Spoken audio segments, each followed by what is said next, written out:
Good evening. It is November 15th, Regional Day, and the results are in. We're here to talk about this action. Welcome to the FloTrack Kolas Projection Show. I'm Ryan Fenton alongside Ashley Tishins. And Ashley, I'm wearing my red today. I feel like Tiger Woods on Sunday. That's right. But it's Friday. It's Regional Friday. Yes, Regional Friday. And my goodness, did we see so much action go down. I mean, the regional started at 7:30 a.m. Central Time and ended at around 2:30, 2:45 Central Time. So It's been just like all day looking at data. Yeah. Every year it's a reminder to me, like when I look at the list of all of the regionals that are going on, I'm like, I see South and I'm like, who scheduled them at 8:30 in the morning? Right. You know, I'm like, man, I'm glad I'm glad I'm not running today. I wish I was, but I'm glad I'm not in the South. I was a South Central guy. So, but anyway, there was a ton of action, a lot to talk about. And really, this is the big reveal of our projections. So we'll have the FloTrack Kolas projections showing the top 31 teams, or I should say the 31 selected teams in. Again, these are our FloTrack projections. NCAA will have the official release tomorrow afternoon, so you can tune into that. But for now, we're going to talk about the projected teams that'll be in Madison next Saturday. And Ashley, I think before we jump in, the first thing we're going to go to is women. That's right. Might as well. Why don't we just go right in? Go right into it. Might as well cut to the chase. Let's see. We'll pull up today's automatic qualifiers on the women's side. So we had 9 regions around the country, and you will see that on the screen. All 9 from Great Lakes down to the west. And Ashley, what any big takeaways here? Just running down through. Yeah, do you want to just run down through every region? Yeah, love it. Okay, let's start off right then with the Great Lakes then. If you're looking at that, the top 2 teams, Notre Dame and then Wisconsin. Honestly, no real surprises here. The biggest surprise is that there actually was almost an upset for that number 2 spot. We almost saw Toledo beat Wisconsin. They finished 3rd. They were led by Mercy Kenyanjui, who won the individual title. But Notre Dame and Wisconsin, they were the favorites there, and they grabbed the 2 auto spots there. In the Mid-Atlantic, it was kind of something similar there as well. West Virginia and Georgetown, the 2 favorites, grabbed the 2 auto bids. However, West Virginia looked really strong. A little bit of an upset there, perhaps, over Georgetown. They're led by Kaylee McCabe, who won the individual title. So that looks strong for the Mountaineers. When you head to the Midwest, you had Oklahoma State and Minnesota grabbing the auto bids. Oklahoma State and Minnesota really just dominated the team standings. They were the only teams that scored points lower than 100 points. So they really put on a showing there. They were by far the top 2 teams out of that region. We then move on to the Mountain region where we had BYU and Northern Arizona. BYU, they sat a couple of their stars, but it didn't even matter. They still win the title here. They still beat NAU, which I thought was pretty impressive. And Pamela Koskai continued her winning ways for New Mexico to take the individual title. We'll continue on down the list now to Northeast, where you had Providence and Syracuse grab the wins. In the South region, you had Alabama and Florida. Florida beat Tennessee, or Tennessee beat Florida, SEC, excuse me, but they beat them today at regional. So a flip-flop from what happened at SECs. And I don't know if you watched the South race there. Hilda Olumomwe and Doris Lemongole had like the exact same time. Identical times. Yeah. 19:30.6, I want to say that it was. Man, it was a battle right to the finish. I think you got to, I think, watch it live. I missed it live. I saw the results, but like I think it's just setting up. You know, we'll flash up the individual champs for all the regions at the end of the show, but just those 2 and obviously some of the results around makes you get a little thirsty for that individual title. Absolutely. I think we saw a preview of what we could see at NCAA's, so that was exciting out there in the South. In the South Central, just to finish things off, you had Arkansas and Texas grabbing the auto bids. Out of the Southeast, NC State had by far their best race of the entire season. They win this after finishing perhaps not how they wanted to at ACC's. Virginia grabs the 2nd spot there, so they're the 2 coming out of the Southeast region. And then to cap things all off, out of the West region, you had Oregon and Stanford. It's Stanford who upsets Washington, and they were led by Amy Bunnage of Stanford, who won the individual title ahead of some big stars out of Oregon. So those are the auto bids that we will see for sure at the NCAA Championships.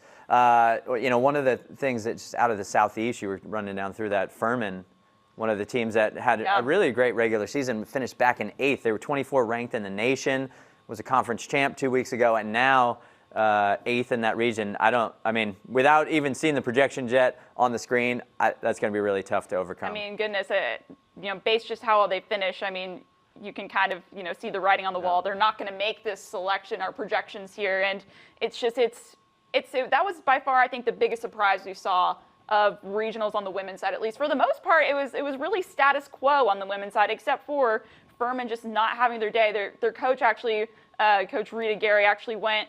I saw she made a post on Twitter and said, you know what, this was my bad. Like, this was not, I made a mistake here as a coach, and I love my athletes, and this is just how it happened. So, really unfortunate there for Furman, but that's definitely the biggest shocker, I think, of regionals today on the women's side. Yeah. Well, are there any other shockers? I think it's time to find out. So we're going to take a look at the women's projected at-large teams into the NCAA Championships in Madison next week. And there they are on the screen, running down through. Ashley, starting with number 19, I see Washington from the West, the number 6 ranked team in the country, first team in. Yes, Washington, they had, of the teams that didn't make it by the auto bid, they had the most wins of any of those teams, and so they're going to be selected first.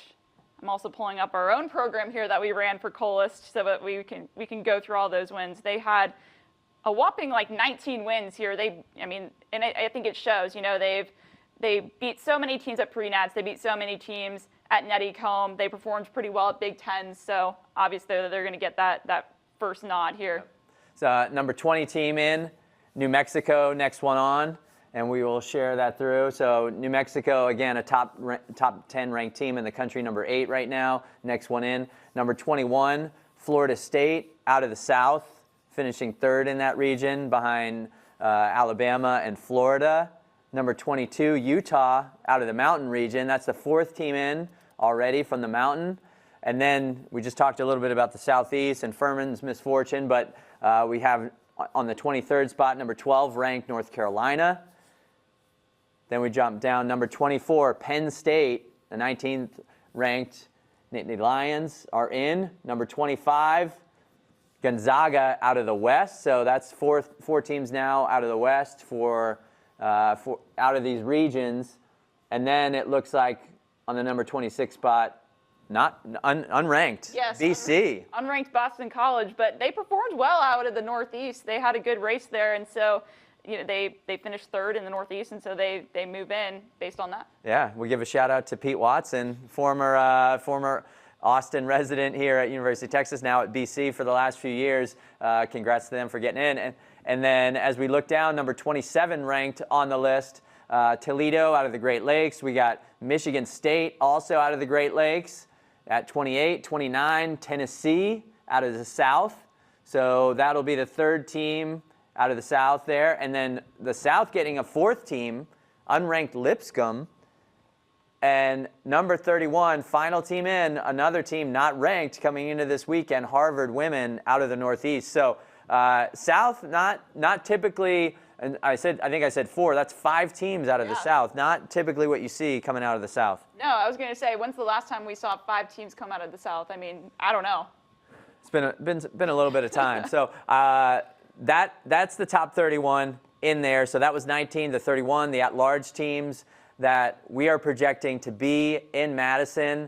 Again, a lot of things happened today that kind of changed the dynamic of what we're going to see next week. But on the women's side, outside of Furman, I think a lot of things actually went somewhat to plan. Yeah, I would agree. I think, there's always that, I think when you go into regionals, maybe as a fan or something, you always are going to have your eye on potentially those dark horses, those upsets that are going to happen, because usually I feel like on regional weekend, there's bound to be some upsets. But if you look at this women's list, really, like I mentioned earlier, it kind of settled out as most people expected if you're looking at, how teams were ranked coming into this and such. And so really, I think the biggest shocker, as we mentioned, is Furman not making it in.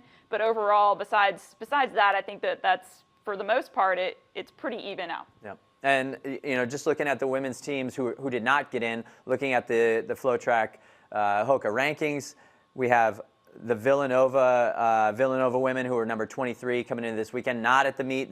Not going to be at the meet next week. Number 24 ranked Furman, who we've mentioned and talked about. Number 26 ranked Clemson, who have a great top 3. I'm a Clemson grad, alumni. I think we were a little generous on that, so it's not that big of a surprise. Yeah. And then really one of the first teams out we saw in running this was Princeton, really, and they were just in front of Villanova, so kind of blocking Villanova maybe from getting in.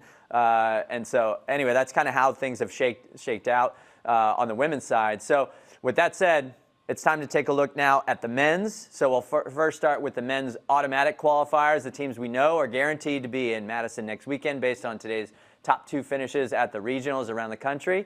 And on the screen, you can see Great Lakes, number 16 Notre Dame, number 10 Wisconsin going 1-2, the Mid-Atlantic, Villanova and Princeton.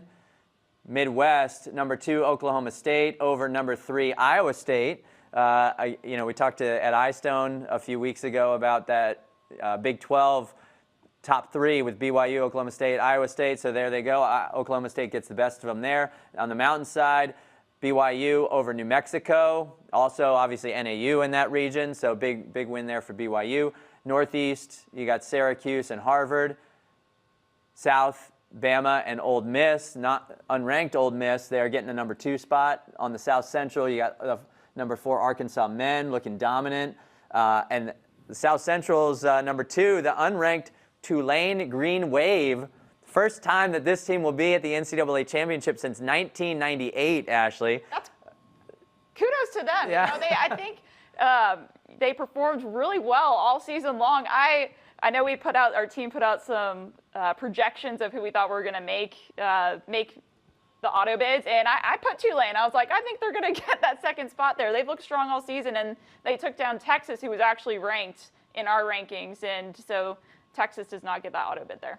Yeah, and as we look back on the remaining teams that automatically qualified, we got Virginia and North Carolina out of the Southeast.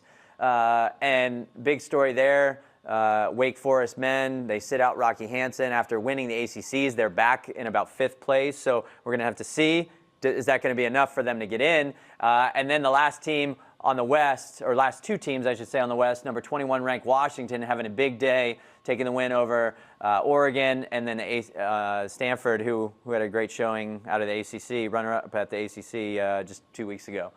So those are our autos. Any big call-outs there, Ashley, for you with the automatic qualifiers? Well, you hinted at it a little bit. I think the Southeast in particular, there was just madness happening there in the Southeast. Not only did you have Wake Forest, the ACC champion, finishing 5th, but you had Virginia Tech finishing ahead of them in 4th. I don't think anyone would have expected to see Virginia Tech beating Wake Forest on the day. They were actually led by George Cowdy there. He was the individual winner.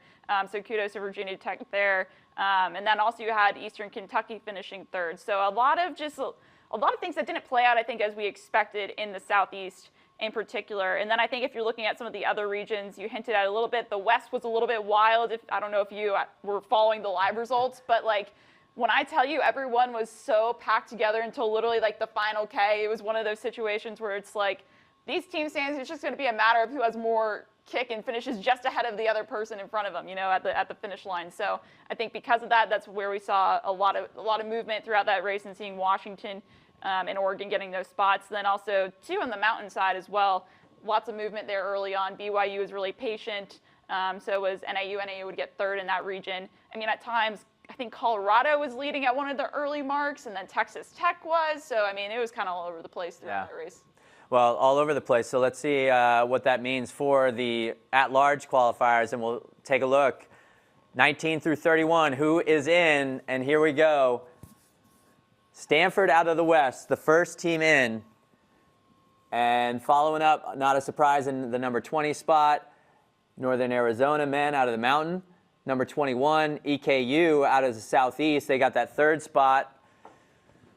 Number 22, we're going to have the Virginia Tech men not ranked, as we said. So this is just a bash of Southeast teams here from 21, 22, and 23. We see Wake Forest getting in. They did enough throughout the season to have wins to push Virginia Tech in, get themselves in. We'll see if Rocky Hansen is going to be healthy come NCAA time. Obviously, running a 10K today and another one in a few weeks. Maybe that was a decision to sit out after a tough ACC championship. Number 24 in is our 12th ranked CBU team out of the West, Christian Brothers. Cal Baptist. And number 25, Utah State out of the Mountain. Number 26, Colorado men out of the Mountain.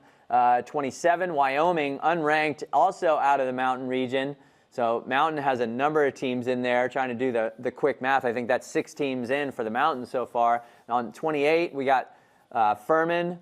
So unfortunate things on the women's side, but the men are going to look to get in. 29, we have unranked Butler out of the Great Lakes. 30, we'll have Georgetown men. And then 31, the unranked Tulsa team out of the Midwest. What are your thoughts? I mean, women, we said was a little more straightforward maybe, but the men's actually maybe some things that were a little more surprising than we might have thought. Yeah, on the women's side, we didn't see any pushes whatsoever on the women's side at large. Here, we do see a push. We see, as you mentioned, Wake Forest had plenty of wins to get in on their own, and Virginia Tech was ahead of them, so they push in Virginia Tech. Looking at what Virginia Tech did, again, I don't think anyone could have predicted Virginia Tech making this meet. They finished 8th at ACCs, yet here they are, they finished 4th in the region, and then they get pushed in. So a little bit of, great running from them, but also a little bit of luck maybe, having Wake Forest finishing behind them there. But, I think overall, like as you mentioned, the Mountain region, obviously very strong, 6 teams out of the Mountain, 6 teams out of the Southeast. And then again, Tulsa's the last team out of the, into here. They're out of the Midwest. They were 3rd there. And then I believe, the first team out, we're looking at Michigan State, I believe, was the first team out.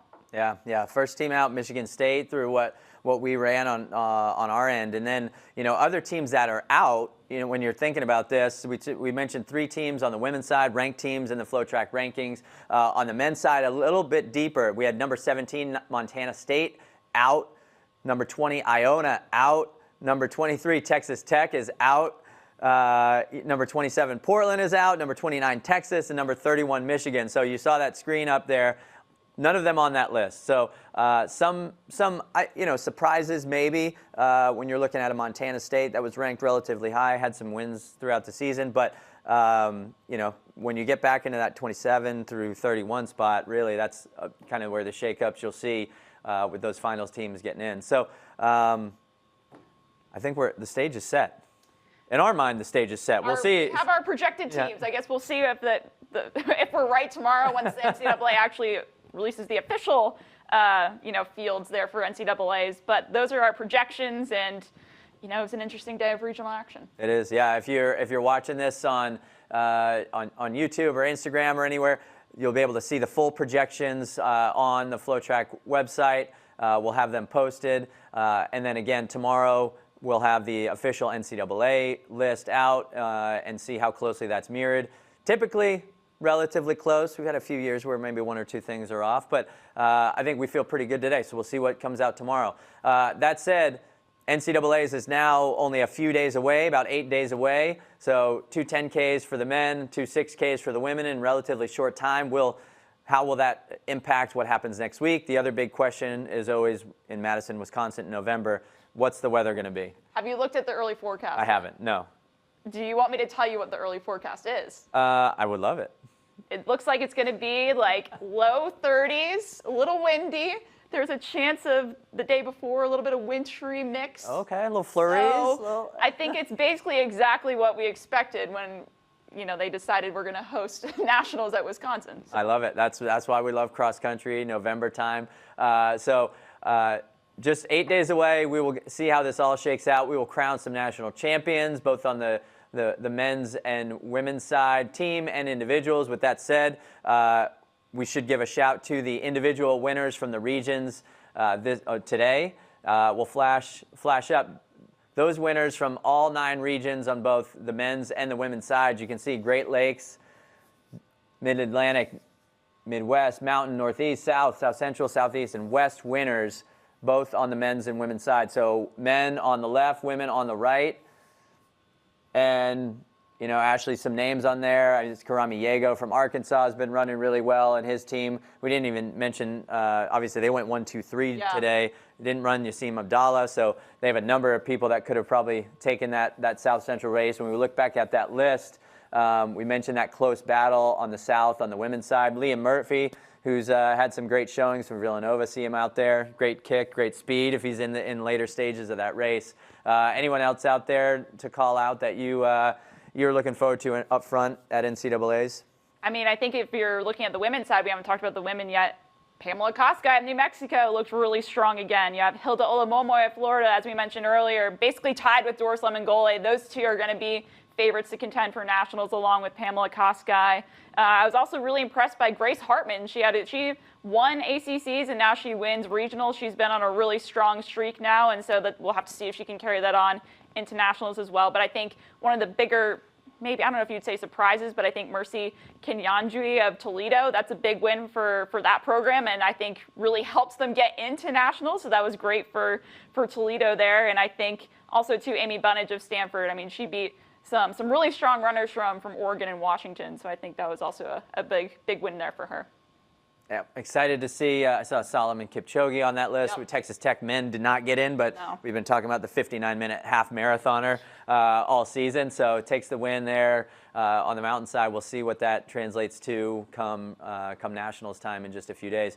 So with that, Ashley, we will be getting ready for this NCAA championship. Team will be on site. What do we have on tap next week? I mean, it's going to be a big week. We're going to kick off the week on Monday with another FloTrack Hoka College XC ranking show, which will be great. We'll run through our latest set of rankings after all these regional results, so we'll go through all that. And then we're also going to have a preview show on site at the course on Friday. We're going to go through all of the races that you need to watch. You know, who's going to win the team title, who could win the individual title. We'll preview all that on Friday from Madison. And some other content that we'll have. If those of you who've been following along on social media, you might have seen some of our team out there in Boston last week. May or may not have some action with a defending national champ in Boston. So just keep your eyes out on that come Wednesday.